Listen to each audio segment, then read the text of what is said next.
A mi juicio, no hay cosa más digna de compasión en este mundo que la incapacidad de la mente humana para poner en relación todo su contenido. Vivimos en un apacible islote de ignorancia en medio de tenebrosos mares de infinitud, pero no fuimos concebidos para viajar lejos. Hasta el momento, las ciencias, cada una siguiendo su propia trayectoria, apenas nos han reportado mal alguno. Pero llegará el día en que la reconstrucción de los conocimientos dispersos nos pondrá al descubierto terroríficas panorámicas de la realidad y de la pavorosa situación que ocupamos en las mismas, que o bien nos volveremos locos ante semejante revelación o huiremos de la mortífera luz en pos de la paz y seguridad de una nueva era de tinieblas.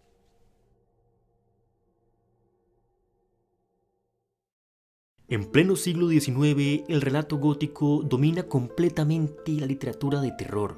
Paisajes sombríos, castillos, sótanos, criptas y pasadizos plagados de fantasmas, sonidos de cadenas, el aullido del viento, centenares de cuentos en los que pueden aparecer elementos sobrenaturales o solamente ser sugeridos. Hasta aquí, el principal protagonista ha sido el fantasma, la figura que regresa de la muerte. A pesar de que el racionalismo emergente en todo el mundo ha abolido en gran parte la convicción de que existen los espíritus, las historias de fantasmas en castillos embrujados han vuelto no como creencia, sino como estética. A lo largo del siglo han surgido grandes exponentes que beben mucho de la narrativa gótica, pero notándose ya cambios con respecto a las tempranas décadas del género, tales como Joseph Sheridan Le Fanu, Mary Shelley, Robert Louis Stevenson, Edgar Allan Poe, entre muchos otros. Sin embargo, el género macabro está a punto de cambiar completamente.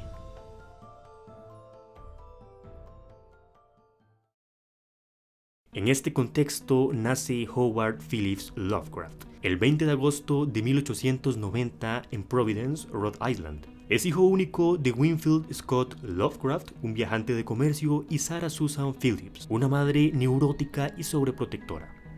Al pequeño Howard le gusta frecuentar parajes extraños y apartados de la gente, en los cuales le puede dar rienda suelta a su poderosa imaginación. Una de las razones por las que suele evadirse es por la atadura de su madre, quien le dice que él es feo, que la gente es mala y tonta, que no se aleje de sus faldas, que él proviene de una estirpe británica y que no debe jugar con los niños de categoría inferior.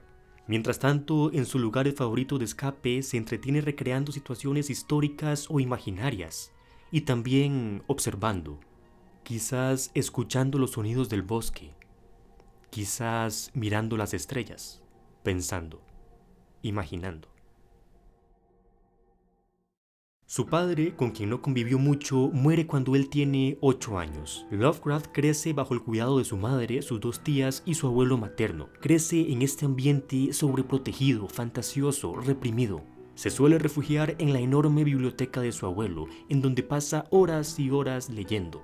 Se declara ateo. Hablando de sí mismo en tercera persona, declara lo siguiente: a pesar de que su padre era anglicano y su madre anabaptista, a pesar que desde muy pequeño estuvo acostumbrado a los cuentecillos de rigor en un hogar religioso y en la escuela dominical, nunca creyó en la abstracta y estéril mitología cristiana que imperaba en torno suyo. En cambio, fue un devoto de los cuentos de hadas y de las 1001 noches, en los que tampoco creía, pero los cuales, pareciéndole tan ciertos como la Biblia, le resultaban mucho más divertidos.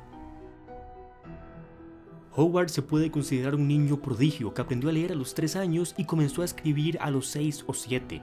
Luego de un ingreso tardío en el colegio por motivos de salud, deja definitivamente su vida escolar tras algunos años de estudio intermitente. A los 15 escribe La bestia en la cueva, su primer relato, el cual es una completa imitación de los cuentos góticos tradicionales, que aún dista bastante de su posterior obra. Asimismo, llega a escribir como aficionado en columnas para revistas científicas. Cuando fallece su abuelo en 1904, la familia queda en graves condiciones económicas que la llevan a abandonar la antigua casa familiar, hechos que afectan profundamente a Lovecraft. 4 años después, poco antes de graduarse, sufre un colapso nervioso. Se sugiere que es debido a sus dificultades con las matemáticas, el cual impide que logre finalizar sus estudios e ingresar a la Universidad de Brown a estudiar astronomía. Este fracaso es motivo de desilusión y vergüenza que lo atormentarían durante el resto de su vida. La muerte de su madre en 1921 impacta fuertemente a Lovecraft, debido a su estrecha relación con ella. Sarah Phillips se considera la principal causante de los peculiares comportamientos de Howard. Esto porque luego de la muerte de su esposo descargó toda su frustración en su hijo único, provocando un déficit en la mayoría de las habilidades sociales. En el momento de su muerte, Lovecraft cuenta ya con 31 años. Desde 1914, el escritor había estado contribuyendo con ensayos y poemas en la United Amateur Press Association. Es en 1923 cuando hace su primera publicación oficial en la legendaria Weird Tales, una revista pulp estadounidense de fantasía y terror, siendo este su relato corto titulado Dagon, el cual narra la historia en primera persona de un hombre atormentado por una horrible experiencia que vivió mientras se encontraba a la deriva en un bote, en medio del océano, donde presencia un acontecimiento extraño y enloquecedor que lo llevará a ser víctima de la locura y estar al borde del suicidio. En esta historia ya comienzan a aparecer elementos que serán una constante en sus futuras obras. Además se nota una narrativa mucho más propia que la vista en sus primeros escritos. Luego de esta publicación le siguen la de otros relatos en esta misma revista. Lovecraft toma la decisión de mantener su situación económica a flote por medio de la escritura. Corrige textos, critica obras, al mismo tiempo que crea las suyas propias. Este trabajo lo fuerza a relacionarse con algunas personas, y pese a que sus historias son ignoradas por el gran público, logran despertar el interés en algunas de estas personas. Interés que pronto hace surgir imitadores y admiradores, gente que le escribe y con la que mantiene estrecha correspondencia. Relaciones que hacen que algunos de esos admiradores se conviertan en amigos. Relaciones que dan pie a lo que más tarde se llamaría el Círculo de Lovecraft. Entre algunos de estos escritores amigos se encuentran Robert E. Howard, Clark Ashton Smith, Robert Bloch, Frank Belknap Long y August Derleth, quienes aseguran haber conocido a un hombre alegre, generoso y entusiasta, en contraposición con la faceta introvertida y solitaria que presenta ante la sociedad. Eso sí, se debe mencionar que siempre mantuvo arraigado un racismo que lo acompañaría hasta su muerte. Muy pronto, el fruto de esta amistad se ve reflejada en sus obras, en donde comienzan a aparecer personajes, escenarios y leyendas compartidas entre todos los escritores, formando así una mitología en pleno siglo XX. Es en esta época en donde comienzan a tomar forma los mitos de Cthulhu, en los que cada escritor aporta su criatura, su libro maldito, su paisaje vedado. Durante esta época, en una convención de escritores aficionados en Boston, conoce a Sonia Green, quien era algunos años mayor que él, con la que se casa en 1924 y se mudan a Brooklyn, Nueva York. Sin embargo, luego de dificultades económicas, Sonia se debe mudar a Cleveland en busca de trabajo, lo que terminaría en un divorcio amistoso en 1926. A pesar de que mucho se ha especulado sobre la posibilidad de que Lovecraft fuera asexual, Sonia, años más tarde, declararía que fue un excelente amante. En 1927, el escritor regresa a Providence a vivir con sus tías. En esta etapa regresa la frustración, el aislamiento y se agrava su hundimiento personal. Aparecen sus miedos más fuertes que nunca. A pesar de ello, o mejor dicho, debido a ello, estos son sus años de mayor esplendor literario. En este periodo escribió sus obras más famosas como La llamada de Cthulhu o En las montañas de la locura, las cuales en su mayoría fueron publicadas en la revista Weird Tales. En 1932 muere una de sus tías, la señora Clark. 4 años más tarde, su amigo íntimo Robert E. Howard se suicida, lo que deja a Lovecraft profundamente desconcertado y deprimido. Finalmente fallece el 15 de marzo de 1937, de cáncer intestinal e insuficiencia renal. Es enterrado en el cementerio de Swan Point, en el panteón de su abuelo. Ninguna lápida señala su tumba. Sin embargo, muchos años después puede encontrarse una lápida con su nombre. Una lápida colocada por sus aficionados, que contiene una línea tomada de una de sus miles de cartas. Una lápida que dice: "Yo soy Providence".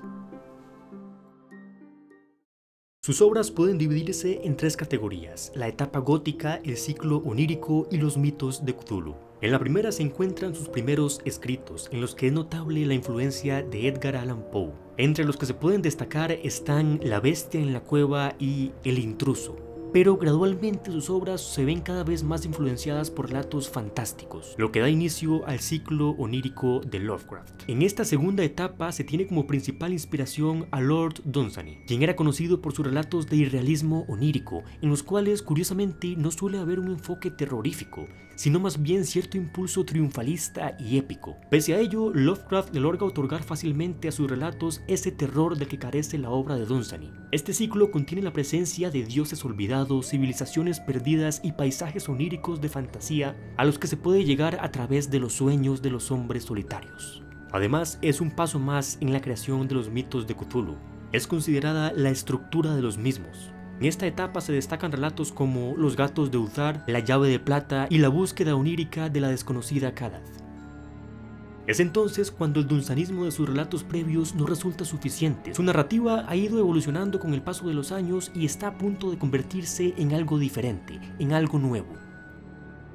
Aquí entra en escena el uso de la ciencia, de la razón, de la realidad. Se aprecia una clara transición entre la fantasía y la ciencia ficción. Es en este punto donde comienza la etapa denominada Los mitos de Cthulhu, sus obras más famosas. En este punto es notable también la influencia de Arthur Machen a través de los seres amorfos ajenos a la figura humana, los cultos antiguos, doctrinas esotéricas y secretos científicos olvidados. De Algernon Blackwood toma la idea de seres primordiales que han sobrevivido y permanecido ocultos hasta nuestros días. También es necesario mencionar a los autores Abraham Merritt, William Hope Hodgson y Robert William Chambers, cuya obra El Rey de Amarillo fue indispensable para la creación del Necronomicon, el libro maldito por excelencia de la mitología lovecraftiana.